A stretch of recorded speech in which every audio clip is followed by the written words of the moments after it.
mes chers collègues, j'espère donc que vous m'entendez correctement.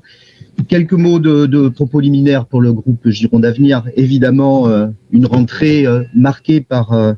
la mobilisation forte et déterminée du monde agricole. Dire que je m'associe aux propos qui ont été prononcés à l'égard du soutien aux agriculteurs, aux viticulteurs, aux ostréiculteurs de notre département. Je pense, Monsieur le Président, que ce qu'attendent fortement nos agriculteurs, ce n'est peut-être pas ou sans doute pas une allocation de plus. C'est de pouvoir vivre dignement, correctement de leur métier, de leur travail, non pas à travers des allocations supplémentaires comme ils peuvent aujourd'hui le vivre à travers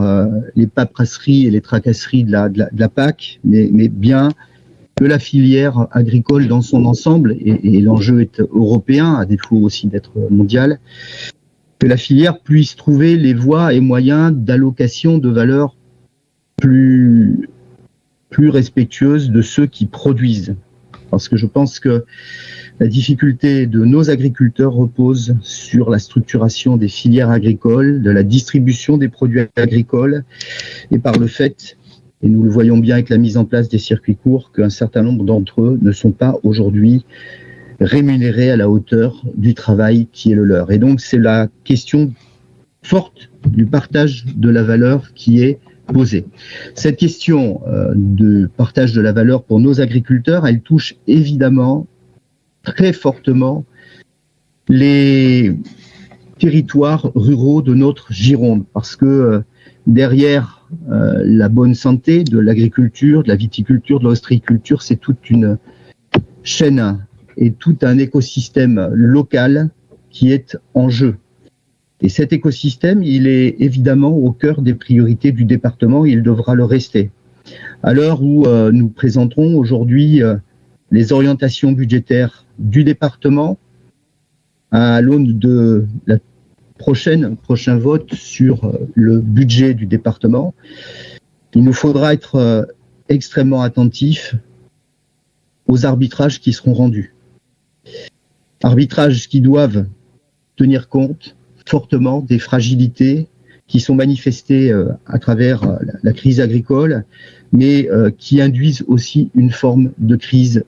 territoriale, de crise des territoires, et notamment des territoires les plus fragiles et les plus ruraux, dans la mesure où ce qui se passe aujourd'hui ne manquera pas d'avoir des impacts sur l'ensemble des économies, des formes d'économie territoriale. Notamment, je pense à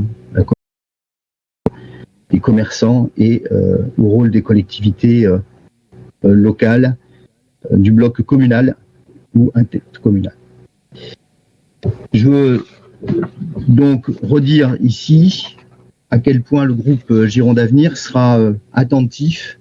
non seulement à ces orientations budgétaires qui nous mobilisent aujourd'hui, mais aux choix d'arbitrage qui seront rendus par la majorité départementale, en espérant que ceux-ci répondront à cette logique que je viens d'évoquer, c'est-à-dire pas de baisse mécanique dans le soutien apporté au territoire, pas de baisse uniforme, pas de baisse strictement comptable, mais la prise en compte des fragilités locales et territoriales de la Gironde.